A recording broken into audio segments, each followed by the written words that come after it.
He had just done it with he just 3-bet Jack 10 off.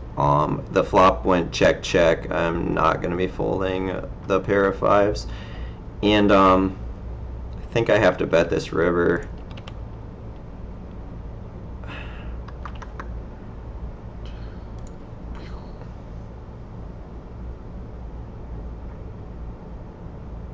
And there's Judd's. Judd's not a terrible player. Okay, so Lee Nug is back, so we're going to keep this video rolling. So I'll talk about some more advice that I push a lot. So when you're playing higher stakes, I don't know if you've noticed, but like I've lost a lot of bigger hands, bigger pots, and I'm not even close to tilting. So that's one thing that you want to make sure of is you know you're not tilting easily, especially short-handed, because you could just barrel off a ton of money very, very quickly. Another thing is you need to be very aware of the mental game going on, and if you're robotic at all, like you're used to just playing ABC robot 12 table poker, don't move up. Take a while of improving your game and understanding the psychology behind it, and then go ahead and move up. So now that I've seen Romeo open quite a bit on the button, I'm actually willing to 3-bet now because it's going to look super strong. Like he 4x's the button. We'll see what Lee Nug does, but yeah, I'm going to make it like 42. This is going to look really strong, I believe.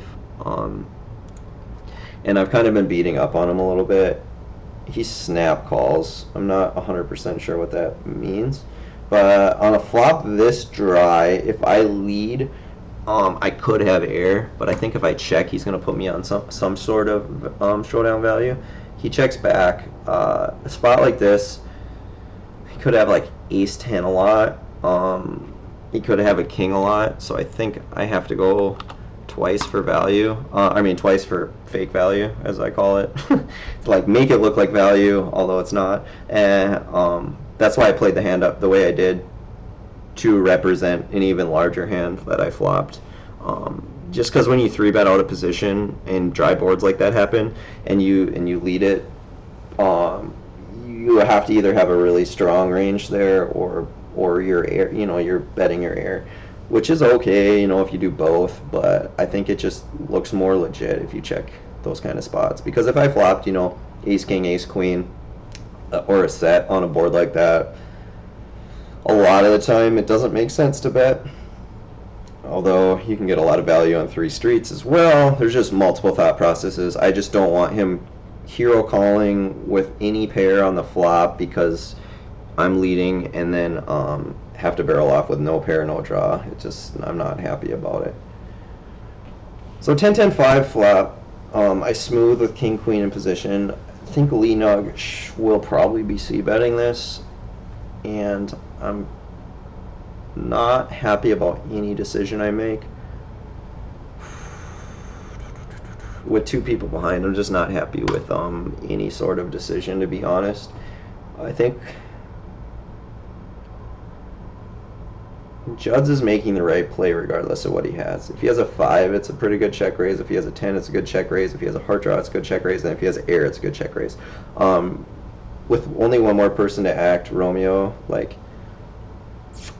I just think that Judd's range could be all over the place. He snapped 2/3 pot on the turn. I mean, that makes his range a little bit stronger, because I don't think he'd just be snap doing that with a 5. His not heart draw probably still will, and a 10 still will. So that's a good spot for him, I believe.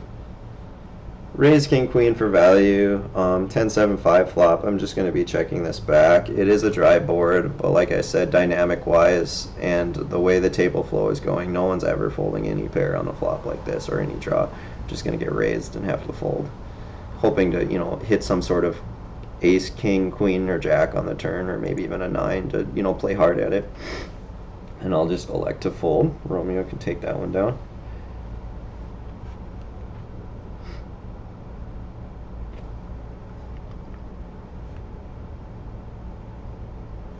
Lee Nug raises. King 10, I think, is good, good enough to 3-bet for value. The way we've been playing, King 10 should be good enough for value. He hasn't. The only 4-bet hand he had was Ace King, so if he 4-bets, I guess I'll fold. Oh, what a flop! Holy shit! Now I'm definitely going to be trying to go for as much value as possible. Like I said, flops like this, I don't see him folding any sort of hand if he connects any way possible. If he has an ace, if he has a jack, if he has a queen, if he has gut shots, if he has flush draws, I just don't see anything folding. If he has complete air, he's going to fold probably, which sucks, and it looks like he does. That's really unfortunate. Finally flop just a monster against him.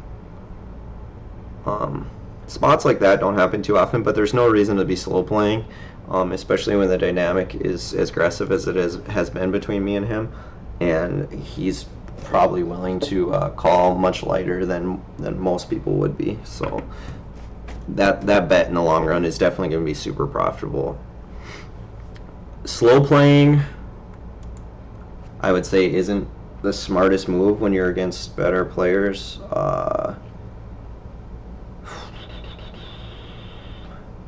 The only time I actually decide to slow play is normally if I'm in position and someone's betting into me. That would be the rarity times. So if I can represent a weak hand, then I slow play.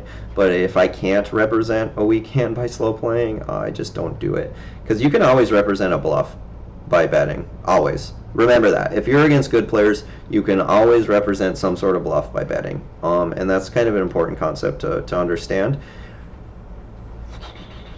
That's why if you are crazy aggressive, you're generally going to lose at higher stakes because people more and more are enjoying the hero calls. And you'll really make a big difference in your game once you get good at thin value betting, making it look like a bluff. That's kind of like a huge jump from semi-pro to pro, or whatever you want to call it. Like, the win rate's going to just skyrocket once you start getting really good at those kind of spots. 3-betting 8-9 of clubs, especially if Corey Lienag calls, is okay squeeze. I mean, it's pretty good actually, but I also think that I can play this hand multi-ways really well, and I don't have to just get in a shit ton of money pre either. Okay, so I flopped 2 pair. I mean, it would have been really awesome 3-bet, but they probably would also put me on ace king. Check raising is viable, and leading is viable. I think check raising might be better, so it looks like it's probably going to check around. Yeah, Romeo does not bet. 5 is a good card. If I had the best hand on the flop, the only hand that has me beat now would be 5s or 6, 7. So that is a good card to be leading, and I think leading about 30 is right. I'm going to get called every time by a king. I'm going to get called by pair plus straight draws, and I'm going to probably get called by flush draws or even raised. So I'm definitely okay with it, and king 5, king 8, king 9 aren't in this pot very often. So hopefully Lienag just kind of hero calls me in this spot, but it looks like he's going to fold. It seems like every time he's timed down, he's folded, and anytime he's snap called, he's just going to be calling.